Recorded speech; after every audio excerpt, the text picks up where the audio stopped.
Welcome to the SpokenBit podcast. You here with me, Isaac, and David. Let's do it again. It's already on, bro. It's already on. Start over. Shout out to Nicole, MorganAdventures.com. She's a little blogger out here coming from the 505 district in Albuquerque. She's feeling a little homesick, so we decided to make a little podcast about the little statistics, or some statistics, here in Albuquerque. How you doing, David? I'm doing pretty well, Isaac, if I do say so myself. As pretty shitty as that may sound, a little bit of narcissism, a little bit of cynicism, but I feel that, sometimes you just got to keep on rolling, especially when you're in the city of Albuquerque, New Mexico, Porque, as I like to say it. It's you have everything here. You have the mountains, you have all sorts of great tourist locations, you have some of the best diversity across the country. But a lot of what's been happening nowadays is there's been a lot of crime, an almost unprecedented amount of crime. There's been crime that's just really gotten into everybody's lives. I mean, you can't go around and do what you want to do sometimes because there's just some things just going on. Like me, myself, I have been the victim of a couple crimes. I think we all have. Both of us actually have here. Both of us have. You got yourself in a place already, bro. Yeah. I mean, mainly property crime. Property crime around here has just gotten so rampant. And the statistics I saw, it's... What did they say? It's 7,000. Damn. 7,000 reports in 2019 so far. And we're halfway through the year. And the national average is 2,000. Hold on. Here's the crazy part.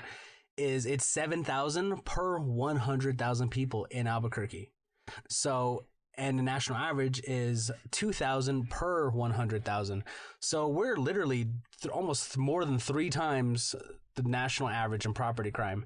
And that's just absolutely horrendous. I mean, there's a lot of contributing factors that could be the cause of these crimes. And one of the main points too is a lot of a drug addiction. Not even drug addiction sometimes. Like, people are addicted to the most frivolous things. You have addiction to meth and heroin, hoarding, hard drugs. Like hoarding too. Have you seen some of those DMZs or totally. some of those things, those episodes where people are just addicted? There's a show actually that I used to watch. I don't watch it anymore. I don't even know if it's still out, called My Strange Addictions. Oh, I remember seeing that show. Like, yeah, they have the weirdest addictions. Like, this lady bathes in bleach. This other lady eats in bleach? Yeah, she bathes in bleach. She can't stop. There's Is she lighter? Is she actually lighter? I have no idea. She's what color did she start off weird, with? like brownish, orangish, like carotene color. Like one of those really suntan skin. Yeah, plates. like overly tanned. Like, they visited the tanning shop too many times. I don't get those people. Like, I've seen maybe 3 in my lifetime of people that looked orange, you know? I don't think I've ever seen anyone like that. I've seen 3 people. Like, I think the closest I've seen is maybe not in New Mexico. A redneck or 2, but yeah, this is New Mexico. Oh my gosh. Yeah, the crime is just absolutely disgusting. Addiction, everything is just totally putting it back. And what's funny is, like, it's so normal around here. It is. It's so normal around here. Makes it even more unsettling. It's just, shit happens. I'm so scared now. I'm terrified. I'm shaking in my bed. Every time I sleep, I just think, am I going to get robbed? Oh my God. Really? At this point, it's just like, you just got to keep going. This is how it is, like, in Albuquerque. There's a street called Central, and when you drive by it, like, there's going to be a bounty of homeless people. It's down the street. Bounty of homeless people, and, like, they have this project called Art, which we'll talk about a lot, and that's where a lot of them are actually staged at, huh? Yeah, for the most part. I mean, Central was the original Route 66 that came through and was the whole lifeblood of the town. But now that we have highways and whatnot, it's really not the same. And now it's just kind of a central hub for people to walk around, mainly homeless people, prostitutes, and drug addicts. There was actually an event that Isaac and David went to, and it was pretty awesome because it was the first time there wasn't homeless people. It was like actually one of those street events that you could actually go to, and it felt oddly weird. I mean, like, Albuquerque doesn't really have those events where we could just walk in a Truly. big old street, you know. A festival in the middle of Albuquerque, a festival it's called the Summerfest 2019, and basically they just had a plethora of different stages, artists, and people selling stuff, and it was Burqueños all coming out. I don't think a lot of us bought that shit. Oh, dude. no, I don't think anybody bought anything. I don't think a lot of people bought stuff. I don't think anybody bought anything. I feel for that artist life, man. I feel for that artist life because, like, I like it. It's cool stuff to buy if you had the money, you know, but like $15 for that, it's like Pretty much. you know, if like I had like Playboy money, I guess I would, but yeah, totally. I mean, we're not totally raking in the cash here. like, like Playboy, like I met Playboy money though, dude. It's like, would you buy that artist? Would you buy some of the works you saw over there? Oh, and that's a great thing to bring up right now is the wage gap we have going on right here. I mean, we could talk about Playboy money and everything, but the wage gap we have here is insane in Burque. There's a part of town called the International District. It used to be called the War Zone. Basically, it's the ghetto. I still call it, bro. Yeah, we still call it the War Zone. I mean, the only people who call it the International District is the city officials themselves. But I mean, they really call it the International District? They call it the International District. It's just signs posted everywhere, dude. Welcome to the It literally says that on the signs. There's like signs posted, and it says "Welcome to the International District." All our friends live there, bro. Yeah, it was they're like internationally from the Navajo Nation. and what I find ironic is that one of the most affluent neighborhoods is right next to the International Zone. You have this area called Ridgecrest, and it has some rich people, and they go through all different parts of the industry. You have people who are doing like, you know, newspaper articles, and people, journalists. You have newscasters. You have industrious, like some of the local machining and factory owners and whatnot. Then you also have like he said earlier, the Playboys, and it's located right next to the International District. They got some good houses over there. Yeah, exactly. If you go through there, and over there, those are multi-million-dollar houses. I mean, to some people that might not seem like a lot of money, but around here that seems like a ton of money. I remember walking through that street, and honestly, dude, that walk, when you do that little walk through that little Ridgecrest neighborhoods, I'm pretty sure they have those neighborhoods all across the United States. Oh yes, my friend was trying to hit me up to go see this one place in Phoenix. I can't remember what it was called. I think it was called like the Sunshine area or something like that. Have you seen the ones in Gallup? Have you seen the really yes, rich and I have areas in actually Gallup? been there and checked it out. You really have? There's a lot of Polish there and Arabs there, which is fine. Which strikes me really. Breaking news. Breaking news. There's tons of Poles and Arabs inside of Gallup living in affluent neighborhoods. Just so you know. Just the FYI for anybody out there and stuff like that. I mean, like, there's tons of industry out there. You have like the railroad right there. You have. Did you know the United States used to house or actually concentrate Japanese people in Gallup? Oh yes, the internment camps. Yes. That's good. That's something. Do you know exactly if the positions they had them there? Not exactly. I'm sure that would be probably. I don't think they really advertise that as a tourist location. We should make it we should go there. We should try to make it a tourist spot. I'm totally interested in going there. We should go there, take some pictures, walk around, maybe do a podcast or two. The only place I've seen that makes a tourist industry out of concentration camps is in Europe. Yeah.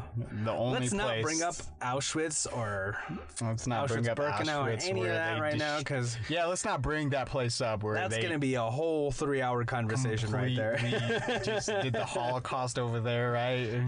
Yeah, that's going to be a whole other conversation. Let's just pretend the Holocaust never happened in that area, right? But it's nuts that they actually made a tourist industry out of that area. It is. Have you ever been to one? Not really. And it's a different feeling, bro. Well, what I found recently is that the real iteration and the pushing in education of them, the whole Holocaust industry, or not the industry, the Holocaust tourism industry, goddammit. The Holocaust tourism industry really coming up. I mean, when I was in high school, which was from about 2008 to 2012, we really didn't cover a whole lot of specific history on Auschwitz and what happened. We really talked about, like, you know, it happened, it was there, this and this happened, and then that was really it. It wasn't really totally iterated on. That's a full thing too. come to realize is But a lot of people don't know like the details truly, of American history and Native Americans, or what we did to really, excuse my language, but fucking bastardized other people. Oh yes. I mean, like, we God had bless America, right? Exactly. I mean, like, it had to happen. I mean, like, it was bound to happen. Like, they had that thing called the Columbian Exchange, where you shook hands and all of a sudden, boom, you got syphilis on one side, you got smallpox on the other side. That's it. 90 million people dead. That shit happens. I mean, we couldn't help that. But, you know, after that happened, you could have had a little bit of sympathy. You could have a little bit of, you know, people helping each other. But then, no, you just have land claims. You have everybody ceding land. You have everybody putting colonies up. And then you just have the further incursion into the new world as it was back in the time. It was, what, 1672 with East Coast. You have Jamestown. You have all that area. I can't remember. But then at the same time, Albuquerque, New Mexico, is actually one of the oldest cities in North America. One of the oldest cities. No freaking way. Yes, it is. We had our tricentennial because we've been here since almost 1701. We were here before any of that shit happened on the East Coast, before we were actually there.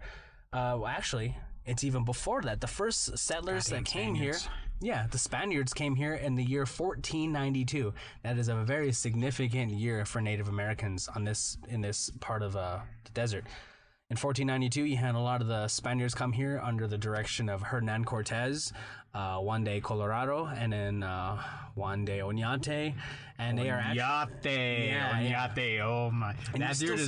That name is so controversial in this area. Yes, that name is especially for the Pueblos out there. You know, like, have you been to the Acoma one? Have you been to the Acoma Pueblo? No, really. I think I've only been to a couple Pueblos. They bring Oñate's name up, and like when you hear them say Oñate, it's like, dude, you could hear it. You could hear like all that ancestry through their fucking Oñate. The animosity, the complete, just like, well, it's not complete. I mean, like, we're trying to coalesce now. But that's just like what they documented, you know? That's exactly what the heck they documented that we read. So, long story short, Europeans, specifically the Spaniards, have been here for upwards of 600 years. The city was recognized as an actual city in like 300 years ago, in the early 1700s. We have architecture. We have all these things that were just completely. We have the birth of a civilization here, and subsequent destruction, demolition, subjugation, assimilation up to that point. You have like I'm playing this world's smallest violin right now. Keep talking. It's playing right now, bro. Oh yeah. Did you guys hear that? Happens. You know, I'm really sad. Like now I feel really sad, dude. Well, that's Albuquerque. New Mexico. This is supposed to be a homesickness one of the greatest cities in America by my standards. You know what? It's the greatest city because it's freaking home. It's home. The greatest city because it's freaking home. Here. You have mountains, you have hiking, you have fishing, you have people, you have good people of all people. Like I hear these the La Luz Trail. Exactly. I hear these people talking about going to New York and everybody being assholes, going to Europe or anywhere else, and everybody just totally just blows them off and doesn't talk to them. But you come to Albuquerque, you're gonna have at least 3 or 4 people talk to you on your commute. They may be drunk or not. Yeah, exactly. It's just people just being people here. This is you might see a meth cracked out person, but no. If you go to the walk over them. If you go to the wrong places, yes, maybe. I gotta say, like, when I lived really close to that street you were talking about, Central, and like it was a weekly basis where like I seen someone like cracked out, like kind of like on the street, just trying to like say some word. Like they were trying to say words, but they just couldn't get it out. They're like, they're somewhere else. They're like in another world at that point. I remember seeing one dude cracked out on that part of what was it? And I think it was. And this dude was cracked out. Oh like my he God. was spazzing. And I was like, hey man, do you want me to call the police just in case you're good? And he's like, no. I was like, all right, that doesn't seem like a good idea, man. I was like, what about the ambulance? He's all, maybe. I mean, like, if you're at the height of a fucking like drug trip and whatnot, and you're paranoia to the extreme, I think the police is the last person you want to call.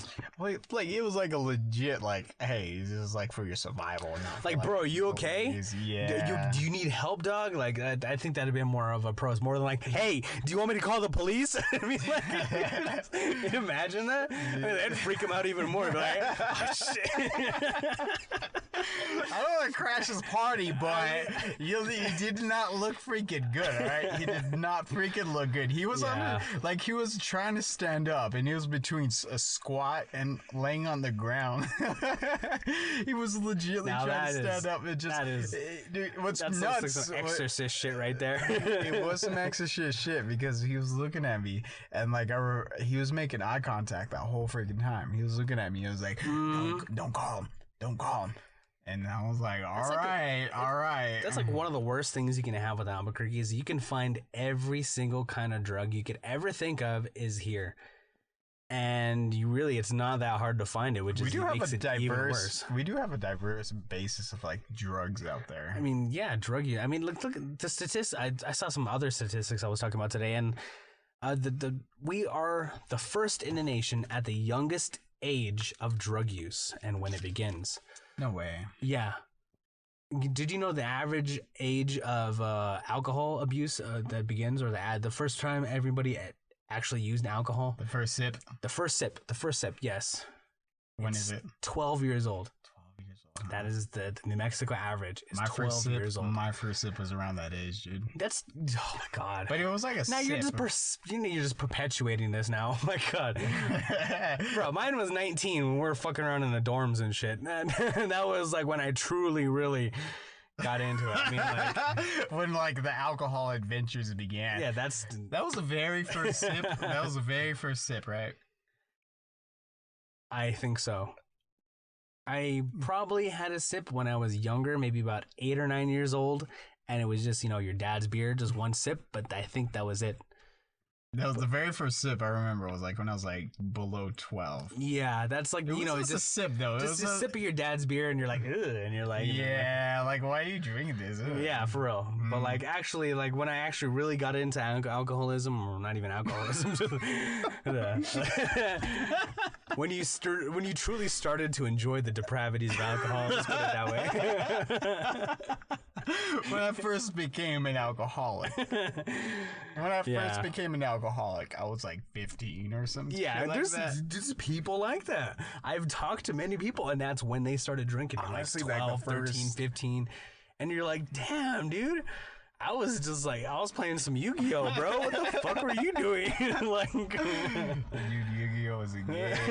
Yu-Gi-Oh was a game. Do you remember old school Leroy? Oh my God, no, I don't. I don't. Does that name ring a bell? Leroy, are you talking? I don't remember his last name. No, I don't remember this individual. That dude's the one he was like my mentor for Yu-Gi-Oh. He was like my mentor in Yu-Gi-Oh. I remember he's the first person that showed me how to play the game. And I remember playing him.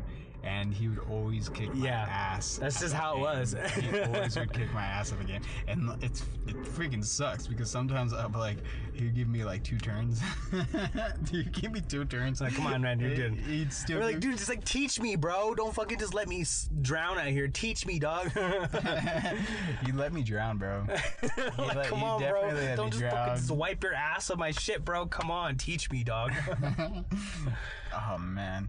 That's the difference between people. I mean, like, I learned Yu-Gi-Oh! I learned Pokemon. Those were some fun games. It was great. You told me you dipped around with Magic now. Oh, Magic the Gathering? A little bit. I actually I didn't get into it. It was more of like my friend got into it, one of my colleagues, and they were really all over it. And then they taught me the game. And then as soon as I started actually getting into the game, they switched. It was really like... That's fucked up. I know. I'm like, dude, come on. Fucked up. And now they're all into like tabletop RPGs. I'm like, oh, dude, come on. Like, and then I read the whole novel, and then they're like, we gotta. You know what? If anything needs to happen, like a revitalization, it needs to be a Pokemon, like the old school Pokemon. Bro. We gotta bring the old school. I'll throw down on some old school Pokemon. Yeah. I'll throw down some old school Pokemon. Blue Eyes White Dragon. We just said Pokemon. Blue-Eyes White That's Dragon. Yu-Gi-Oh, dog. The Blue-Eyes White Dragon. Blue-Eyes White Dragon. That was Yes, the thing. Yu-Gi-Oh. What was that other one? Exodia. Exodia. Yeah. I don't think they actually allowed that in That's tournaments. classic. Now we're getting into some more geeky kind of They shit. didn't allow that. I don't think they allowed the Blue-Eyes White Dragon actually into the tournament. No, it was allowed. There's actually one monster that was not allowed. It's this like weird black demon, and it's like it has like 9 stars of energy or some shit. I forgot. It's really deadly, and it's not allowed in tournament use. There's supposed to be like this one. If I remember, you had to like the thing is like you had to get the head, and then you had to get like the left arm, the right arm, the legs. I don't know if there was a body. Was there a body? Yeah. Like No, it's thorax or something Exodia. like You that? had to get the 5 cards: the head, left arm, left leg, right leg, and that card was just completely broken. Not broken in the way that you could use it to destroy other people. More broken in the way that you had to use RNG to the point where it was just almost impossible to ever win with that card because you could. It's like gambling. You could never ever pull up that sequence of cards and actually fucking play it and then win the game without cheating. Do you remember the series?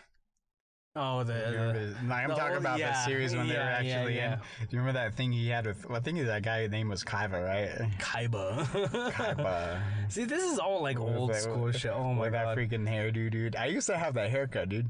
No way. Yeah, dude. My hair is so thick and it grows. I never noticed. I remember you all the way throughout school, and I never noticed it. I didn't even know you like had quite a lenience to that. Dude, I had that full thick hair, man. I had that full. Remember how long it got? For real. Do you remember how long it got? I do. It got really, My haircut got really long. Not like a patchy status. Not a patchy status, but it was That's long. racist. No. You pull that racist card so early, bro. All right, I'm gonna pull out my Yu-Gi-Oh right now, dude. I'll pull out my Yu-Gi-Oh. Gets banished and shit. Like, damn, come on, dog. Pulls out that. That's messed up too. You know what? It'd be kind of messed up if they made like a card game with like some Apaches. Can you imagine a card game with some That Apaches? would be absolutely fucking hilarious. I would play it unironically. Oh, dude, you pulled the Apache. You pulled the Apache scout on me. All right, I'm gonna Like, have bro, to did sit he back. just scalp you out there? He fucking scalp me, dog. Shit. I got 3 more settlers and he's got 4 Indians. What do I do? You know what? That was basically Age of Empires. You know what I mean? That was basically Age of Empires because like Age of Empires for anybody that doesn't know is explain Age of Empires because I can't. Age of Empires and RTS. It's called a real-time strategy game. Basically, you create your base, you produce troops, collect resources, and then destroy the enemy This team. is like 1740s, 16. Yeah, early 1700s. You have a colonial era in the New World, which was the New Americas at the time. You have France, Russia, England, fucking, and then they added more fucking people. And It's funny because like a grip of people played that game. A grip of people played that game, and like the Native Americans were actually the help. And honestly, they were like the key strategy you wanted to get in. Yeah, exactly. Okay, hold on 1 second. We're straying away from all this. This is not a gaming channel. We started this whole podcast for a little bit of homesickness, homelessness, Let's get back drug to that. addiction, everything. Let's talking about the stuff. And we completely digressed from the whole point of just burke, being burke, and what makes it burke. Well, like Bodke, yeah, like I saw a statistic out there that talking about Albuquerque having the best air quality out there, and I for one believe that. I do too. I can see it, I can feel it, I can smell it. Have you been to California? No, I have not, but I've been to fucking Texas, and when you get to the river, You can just smell the air. yeah, when you get to the ocean, you can run for miles and miles and miles and miles. I mean, up here we're trained to the point where we can run upwards of 5, almost 7 miles without stopping. But when you get down to the ocean level, Where's your training? you fool, we've run crazy amounts. We've climbed mountains and run down the mountain.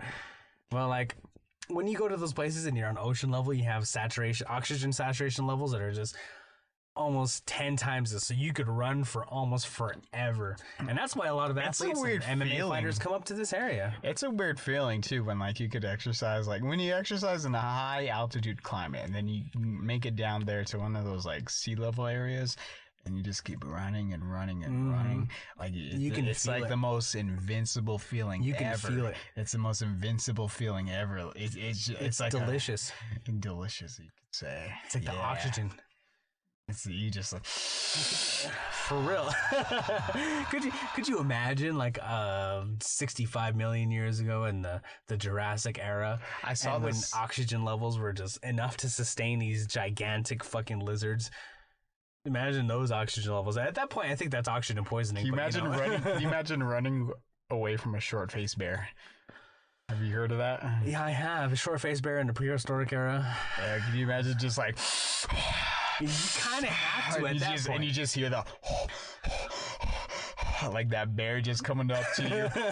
Like you're just breathing that sea level air. At that point, you're for real. At that point, you're prepared or you're running. Those are the two kind of people, and that's who survives. You have the dudes running. You're all looking for Yu-Gi-Oh cards. No, there's no more short-faced bears or any of that. But those are the people who survive nowadays, and now let's produce what our species is now. That's my cousin, dog. Or the ancestors. That's my cousin. Don't talk about my cousin like that, bro. Hey, fool, fucking talking about my family like that, fool. Fucking telling you right now, fool. Fucking say that shit right now, I dog you right now, bro. Okay, well, I dog you right now, bro. That shit. That shit helped my family get away from that short-faced bear, dog. That shit helped me get away from that short-faced bear, dog. There's stories. And just inject that shit. Oh my god. Just inject that shit, dog. Now this episode right here what we're talking about is completely different from the first episode.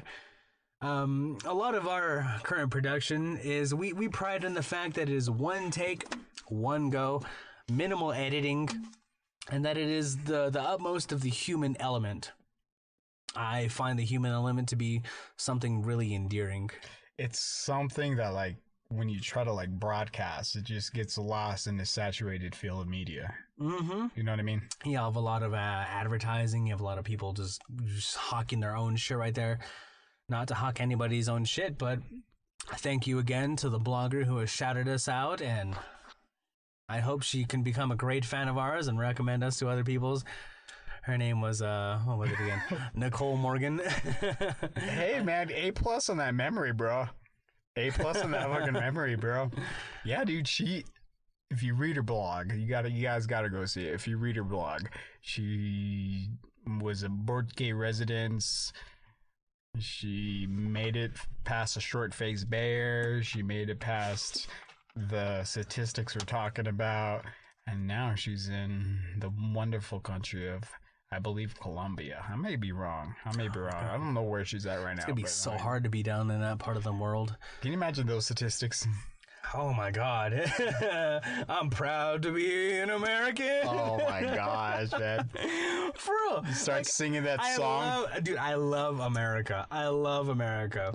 Red, white, and blue. America. I love America. I mean, like, America, you can do anything you want. America is a place, if you guys need a gun, to get it.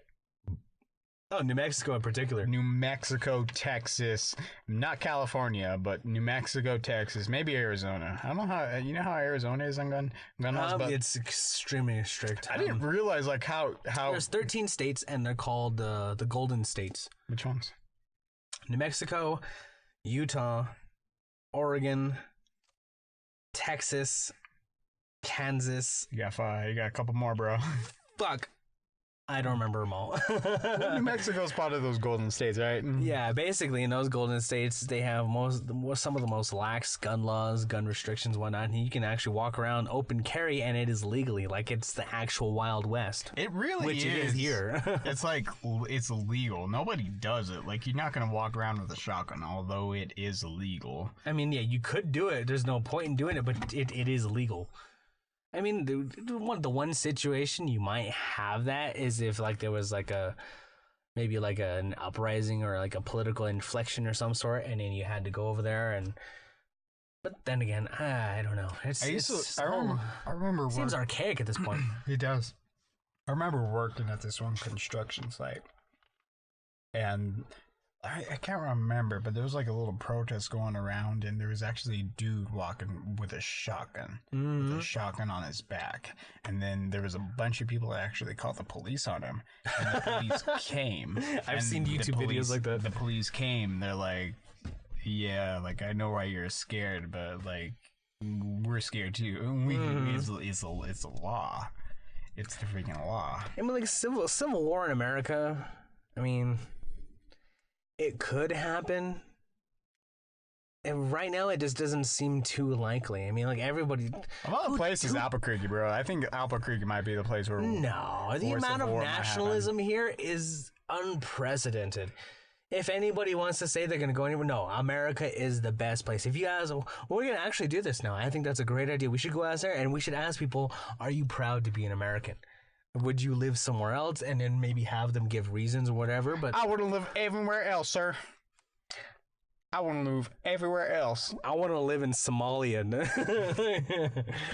I want to live in Tibet. Like, oh my God. Like, do you want to get shot? I mean, you know what? I wouldn't mind moving to Tibet. They got eagle training over there. Like, you could have an eagle chase a fox. Like, that's one of those like skills. That's oddly useful, you know. Yeah, truly. It's more useful than like sitting at a desk learning how to do Excel and stuff like that. I don't know. I think America's. I saw this one news broadcast. I was talking about this one girl who went to Tibet or one of those Eastern countries, anyways, and she learned how to golden eagle. She learned how to use like an eagle to catch a fox. She just randomly went over there. Like she learned about him, and that was like her sole purpose. And then she arrived over there. And the thing is, it's a man sport. It's a man sport. And so she went over there, and she was everybody probably said, "No, what's wrong with you? You're from America. You're a girl. You can't be doing this stuff, man. You can't be doing this stuff." Like the cultural perspective. Nah, dog. This life ain't for you, dog. And then next thing you know, she's an eagle hunter. She can, if you need a fox, she's the one to call. Are you referring to Mongolia?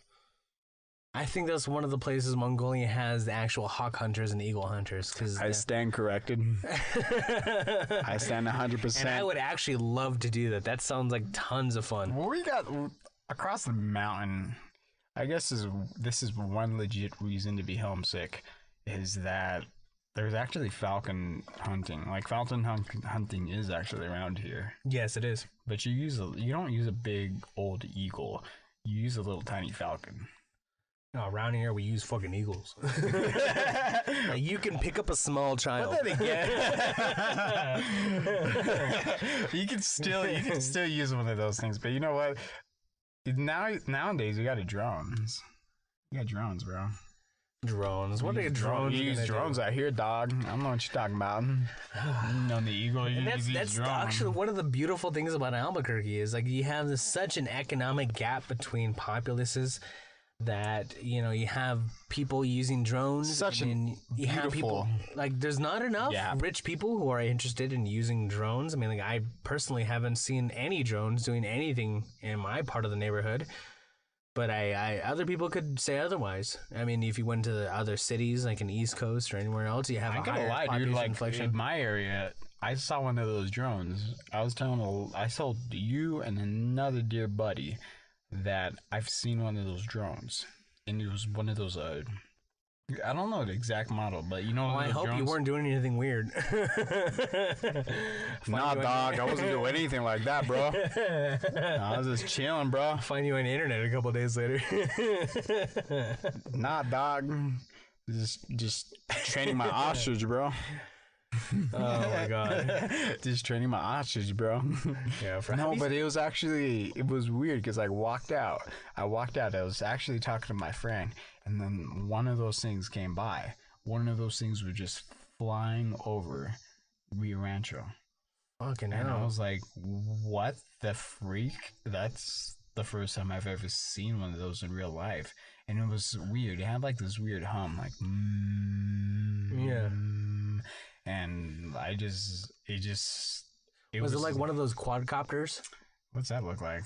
It's like has the 4 rotors and it's the one thing in the middle. Nah. Or was it like an actual like It was a drone. Was it like a military drone, like a military fucking predator or something, or not even predator? There you go. It was a predator because the things were facing downwards. You had the two wings out there. We live next to an airbase, dude. I mean, you could have just been FLIR target practice with lasers. Just flying over my house. For real, just yeah, for real. And just looking at you, and you guys are looking up there and like, yeah, two people coming on such. Roger, fire target first, left on the such. One of them has an ostrich. Roger that. Keep firing. You can tell when the pilot thought about it. He's like, is that an ostrich? No. Keep firing. You know what? Have you heard Texas actually has more tigers in the state of Texas than there actually? Oh my God. Why, where, what, who, and how? That's disgusting. Iterate, please. Well, the most I can iterate is like, why would you want a tiger? Exactly. I can tell you why. You got the money. Yes. You got the money. What was it? Yeah, I mean, being a drunk asshole, being a drug addicted asshole, I could see that entirely being a different situation.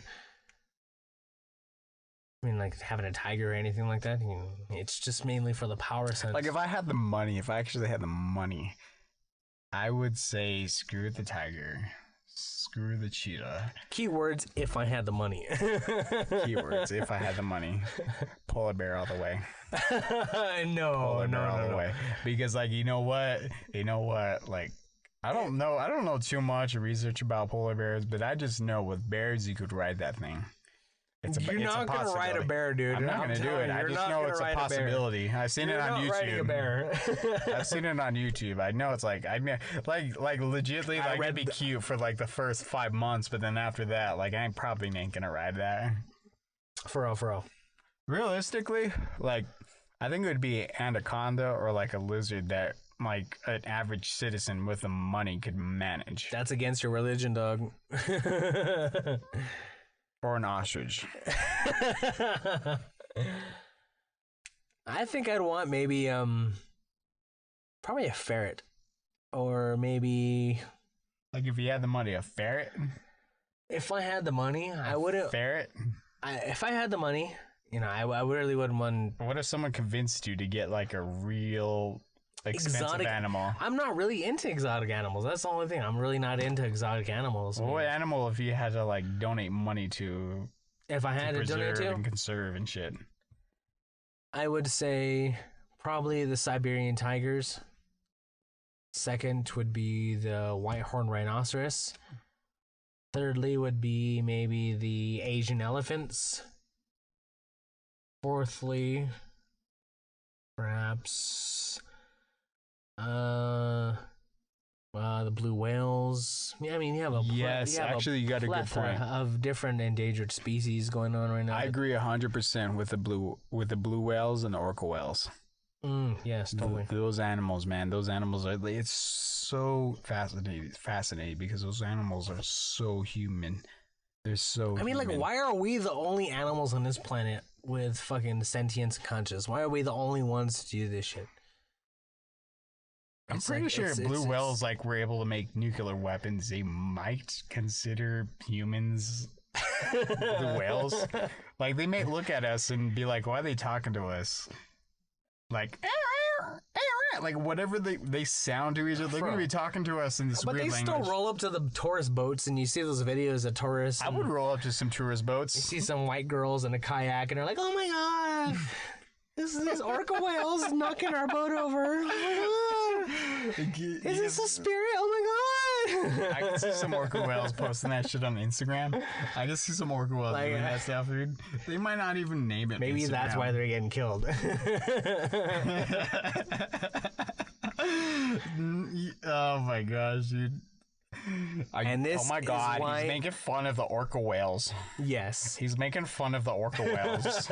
Borqueño Talk. This is SpokenBit 505 Borqueño Talk, and this is why you would feel homesick, because this is the only kind of talk you would have anywhere else, anywhere in the world. This is the only kind of talk you would have. Dude, being homesick is something else, man.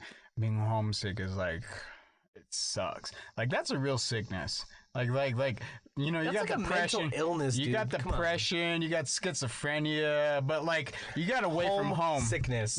It's like when you're away from home, that's a period. Have you noticed that though? I mean, like people in Burke and everywhere else in New Mexico, I'm like they were born, raised here, they leave, but they always want to come back. That's because it's Burke. It's fucking home. Yeah. I really don't have much experience with going anywhere else. I mean, like I can't really say anything else. Yeah. Like It's Burke. and it's like a specific area of Borke, you know what I mean? Even yeah, totally. See that coyote just run by? I just saw that actually. It was like We literally started the podcast with a rabbit running out, and we were gonna eat him and make a soup, but then we're like, nah, and that was a total joke. But just now, we just saw a coyote go by, and we're pretty sure that this coyote is chasing that rabbit or looking for him. there's a lot of rabbits in Albuquerque. Oh They yeah, are there's a like fuckload. there's like at least maybe I know in the area I'm in, that's a Doberman. That looks exactly like a Doberman. Dude, that dog is just No, running. it's too short for a Doberman. It was black. Coyotes are It was not black, but he was not. He was too short for a Doberman. no. That was not a coyote. Did you actually know jaguars had a ecosystem here? They used to call it Borque home. Yeah, and there's actually mountain lions out here. There's a mountain lion that lives over there. There's actually several. Hmm. And there's a mountain that lives back in my reservation, actually. How do you say mountain lion in Navajo? Do you remember? Nashtui. Nashtui. Nashdui. Nashtui. Nashdui. Nashtui. Nashdui. Nashtui Litzho. Nashdui Flitzel. This means Nashtui and he's yellow. Nashtui Litzho. Nashdui Flitzel. Yeah. Back in my reservation, it's checkerboard area. But You live in that checkerboard area, huh? I don't live there personally. That's your reservation. Yeah, I'm actually part of several reservations. Well, actually, What's the closest reservation? Same It'd be reservation, Hopi. but different. Different, like, how would you say? Same reservation, different iterations. Just put it that way. That's a good way to say it. Then I think wouldn't the closest one be- Location. That's what we're looking for. Wouldn't the closest United States recognized reservation be Hopi in that area, other than Navajo? Yeah. Yeah, they would. It's along the border of the Hopi reservation. Because it might be one of the Pueblos, actually, now that I think of it. Well, Hopi is a Pueblo, and they're actually one of the separate Pueblos, aside from the other significant Pueblo that is... They're all their own different thing. They're all their own different thing. Yeah, It's but just within the something to Pueblo, think about. you have the Tewa, Tiwa, Toa, and Tewa. And then you have the Zuni and the Hopi. You got the Hopis out. Like, though, it's weird because like the Hopis are just Hopis. They're just Hopis. Like there's a lot of like relationships you could draw between like languages and stuff like that. But like Hopis, they're really like it's almost like they're just plopped down by some aliens and stuff like that. You know what I mean? Oh, I knew you were gonna go there. I knew you were gonna go there. You saw that coming, huh? Yeah, I saw that coming. You saw that coming, Well, huh? let me iterate on that. Toa, Tiwa, Tewa, and Toa are basically the general public or the general spoken language that the Pueblos have, and there is upwards of 28 different tribes of Pueblos that are accumulated to those different dialects of the Pueblo language. But then you have the Zuni and the Hopi, and their languages are completely different from the Tewa, Toa, Tewa, and Tewa, or Toa. Oh my God! You're talking about the Pueblos. You're thinking we're all the same things. I could already hear that backlash coming, bro. No, but it literally iterated the difference in different languages. I mean, like, how ignorant could you be at that point? You'd be surprised. At this point, I'm not surprised anymore. I know it's so surprising what people don't know, especially coming from Borque. Hey, Casey Borque and shit. Yeah, man. And man, shout out to that. What was that girl's name? Name is Nicole Morgan. Yeah. Maybe you should edit this part out, but Nicole Morgan, fantastic blogger. She's out of country and she's viewing different perspectives of the world, and she's feeling homesick of Burke, which is a typical symptom of leaving Albuquerque. I think we should create a name for that at some point in some time. Homesick for the 505 area, huh? Yeah. Porqueñas. Porqueñatitis. Porqueñatitis. She got some porqueñatitis. Yeah, maybe that would be a name for it. I mean, like, everybody who's been here left. Imagine successfully adding that to the DSM-5. The DSM-5 6 or DSM-6, actually. I'm very sure it wouldn't take very much effort to do But that. it appears here that you have porqueitis, and so I'm going to prescribe you an opioid. Would you like 7 months of Valium? I've seen this before, and like the only cure I've seen is Vicodin. Exactly. And that gets addicted to heroin. I mean, like, that's how it goes. We have this whole drug addiction thing because of, like...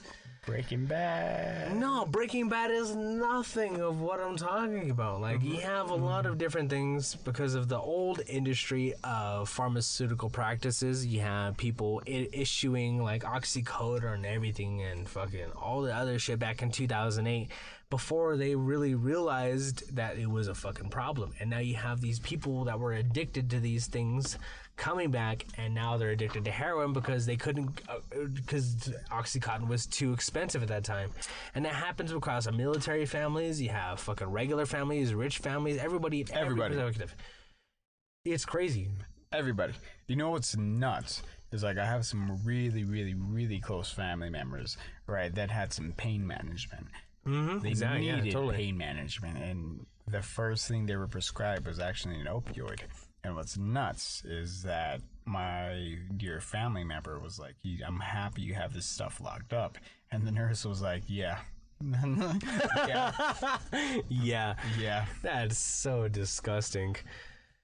I mean, like, but then again, you think about where the drugs actually came from. You have a lot of places that were... won't bring too much. I'm onto it. I mean, like, you have Afghanistan, you have Israel, you have Syria, you have Iran.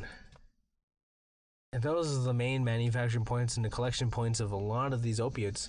I mean, like, opiate comes from the plant that is opium, which comes from a poppy plant. I don't know the exact genus name of the plant itself. Please elaborate on that genus name. I'm just fucking...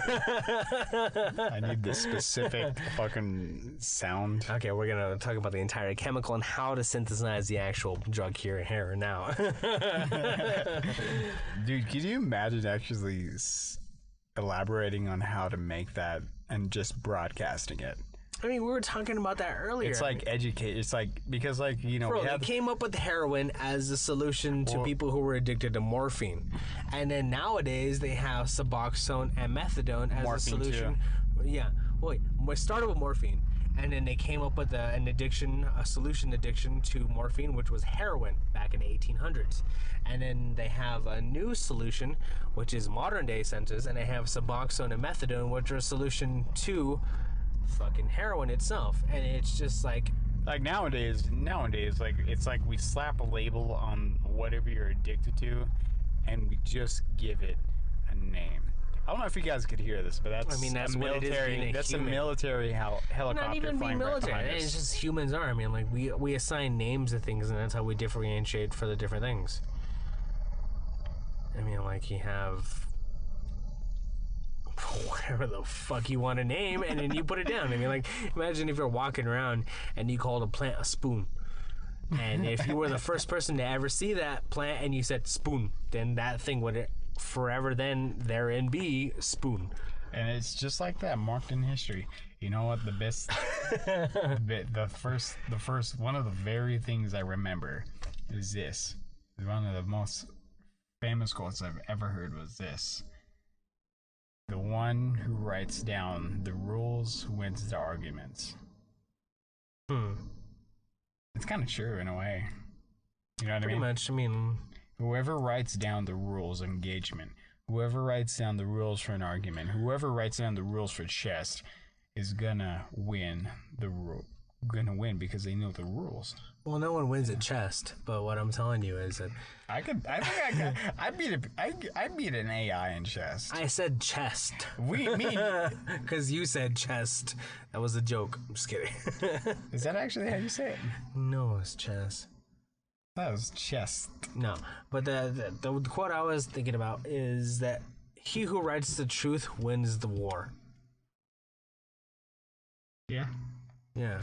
I think it was Napoleon who said that. Napoleon Bonaparte the first. Well, it makes sense too, because like you bring it into broad tense. If you have a country that's following like the Geneva Conventions or anything like that, and they follow by the strict anal laws that's imposed, they're automatically not going to use cluster bombs. They're not going to use cluster bombs. Can you imagine not using cluster bombs in a war? But there is an iteration in there that is a loophole. If you use it, I use it. Or if you're fighting a country that does not agree to the Geneva Conventions, then you don't have to follow those rules. And that's why we dropped fucking shitloads of cluster bombs all over Vietnam and Laos in the 60s.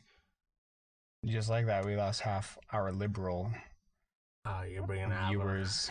Liberal, conservative, fucking nobody gives a shit at this point. I mean, this is a bipartisan. I mean, in the beginnings of our creation of government, there was not supposed to be any bipartisanship. We're supposed to be one federalist government, and that was the original George Washington part of it. He was a federalist, not independent, not Republican, not fucking Democrat, whatever. We were supposed to be one party forever herein. And then nowadays, you have a plethora of different parties, and I find that disgusting at this point, that we have deceived our own founding fathers to the point where we just find our own values and our own significances to be greater than others, and we want to put it in place, and it's disgusting. Just like that. Utter debauchery. Just like that, you got my vote. Just like that, you got my vote. I would hope so. David for president, 2022. Yeah, 2022. You know what? There's actually this thing I read. It was talking about how media actually creates the president candidacies, and it starts off with Joe the Plumber. And Joe the Plumber was actually the first one, because there was this newsletter agency out there way down in Texas that was following. It was actually called Politico. Politico was following Joe the Plumber, and actually they actually signed, I think, like one reporter on that area, but Politico was kind of big enough where how the Huffington Post was watching them to get their news from, and then guess who they were following? Joe the Plumber. Joe the Plumber was making some news. Oh my God! They built it up, and then he got enough biz that. Well, at that point, you just gave your own shit up. I mean, like. Well, at that point, dude, it's like media determines who's going to be the next presidency. You know what I mean? Truly. And how do we defeat that? How do we truly create a sustainable system where the media has no influence whatsoever? And by coming back to Albuquerque, I really don't know. I really yes, don't know. Exactly.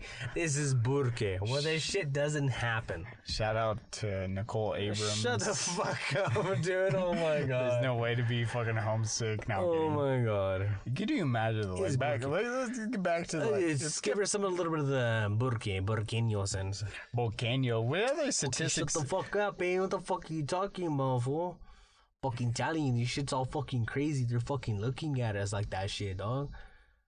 Get all stupid and shit, eh? Like, you fucking go over here and do that shit, go to my court. They fucking try to put me on that other shit, but no, fool. They fucking just want to put you in that bench, eh? Fucking, I'm telling you, don't fucking do that heroin shit. Don't fucking drink and shit, because you're gonna fucking be like you're fucking fool right here. You gotta care about your paisas and shit, eh? I'm just kidding. That was a complete... what'd you call it? All right, well, we're about done. Shout out to that blogger. Thank you guys for listening to us. This is SpokenBit Podcast. Have a good fucking year. Have a good life. Shout out to that. This is SpokenBit 505, David and Isaac, reporting to you from Albuquerque, New Mexico, the greatest place on this side of the world. You have a great evening. Thank you.